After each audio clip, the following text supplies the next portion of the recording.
Assalamualaikum semuanya.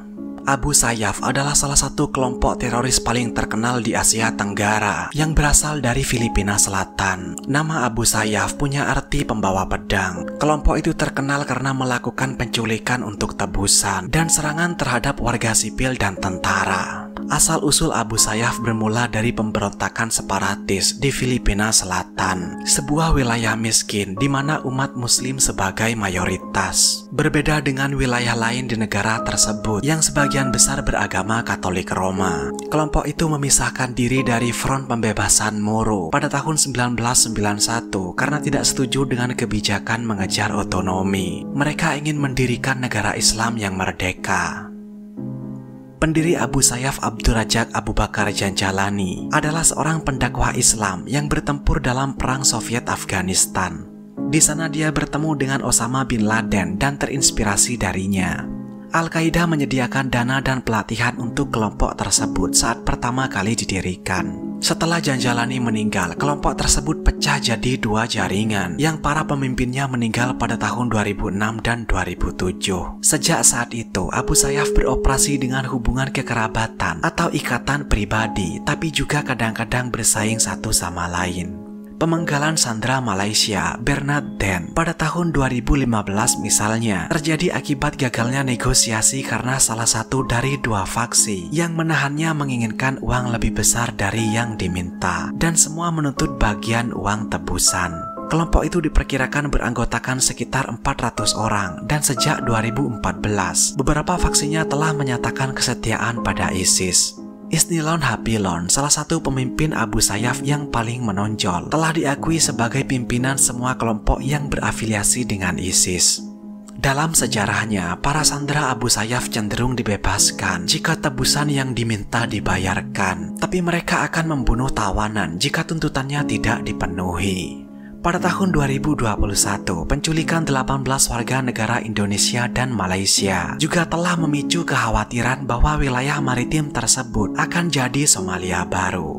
Pusat pelaporan pembajakan yang berpusat di Kuala Lumpur telah memperingatkan untuk menjauhi kapal-kapal kecil yang mencurigakan di wilayah tersebut.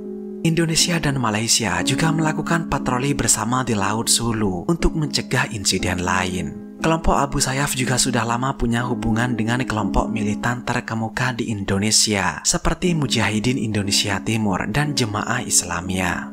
Sekarang saya akan membahas penculikan dan eksekusi dari Robert Hall oleh kelompok Abu Sayyaf.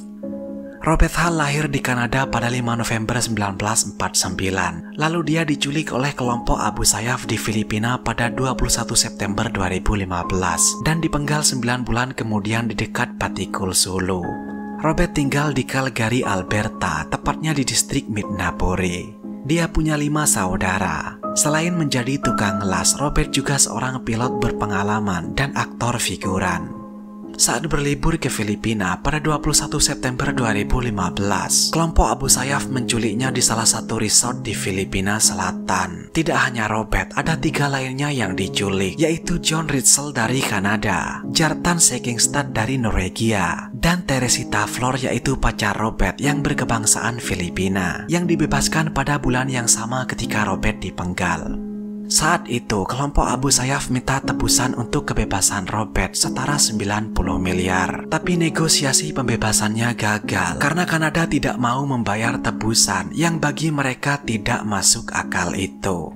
Dan pada akhirnya, Robert dipenggal pada 13 Juni 2016. Sekarang saya akan menggambarkan video seram dari Robert Hall itu.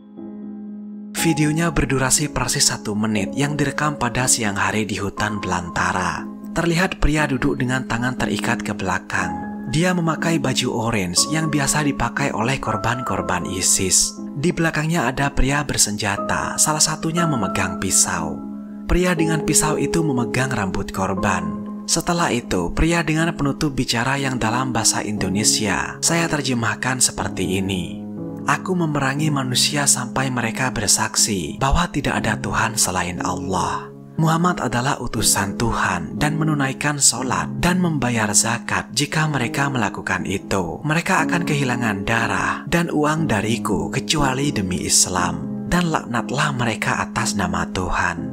Setelah itu, pria dengan pisau lalu menendang punggung korban sampai terjatuh ke tanah. Dia tetap memegang rambut korban. Setelah itu dia menyembelih leher korban. Terlihat darah yang sangat-sangat banyak. Pisaunya sangat tajam. Dengan cepat pisau itu menuntaskan pemotongannya. Setelah itu, dia mengangkat kepala korban dan menunjukkannya ke kamera. Darahnya berceceran ke tubuh korban yang di tanah. Terlihat satu pria lain di sebelahnya memegang senjata laras panjang.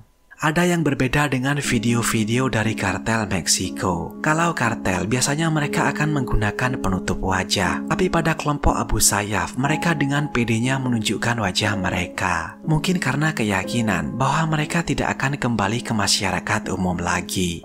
Videonya pun berakhir. Pada tahun 2022, militan Abu Sayyaf yang sudah lama dicari, yang bertanggung jawab atas pemenggalan Robert Hall, dan satu lainnya telah menyerahkan diri di Sulu Selatan dan menyerahkan senapan serbu mereka.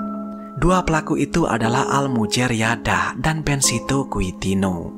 Tapi pemerintah tidak memberikan detail tentang bagaimana dan kapan penyerahan diri itu dilakukan. Kepala Polisi Sulu Kolonel Jaime Mojica mengatakan mereka akan menghadapi sejumlah tuduhan pembunuhan dan pidana lainnya, termasuk pelanggaran undang-undang anti-terorisme negara tersebut. Mereka juga terlibat dalam serangan bom. Pada saat itu, Perdana Menteri Kanada Justin Trudeau menegaskan penolakan Kanada untuk membayar uang tebusan bagi Sandra, karena hal itu akan membahayakan nyawa lebih banyak warga Kanada. Dan dia juga mengatakan bahwa Kanada akan bekerja sama dengan pemerintah Filipina untuk mengejar pelaku yang bertanggung jawab dan membawa mereka ke pengadilan, berapapun lamanya waktu yang dibutuhkan. Tersangka utama lainnya dalam penculikan dan pembunuhan Robert Hall sudah tewas dalam bentrokan melawan pasukan Filipina. Diketahui juga dua militan itu juga terlibat dalam pemenggalan sandera Jerman Jurgen Gustav Hanner di Sulu pada tahun 2017. Dalam insiden itu, kakak perempuan Robert secara terbuka mengkritik kegagalan pemerintah Kanada untuk melakukan tindakan tegas dan efektif untuk menyelamatkan nyawa saudaranya.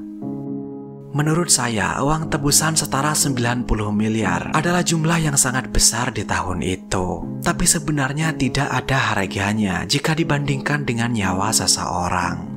Saya kira cukup untuk pembahasan kali ini. Tetaplah aman dan saya akan menemui kalian pada kesempatan berikutnya. Terima kasih sudah menonton.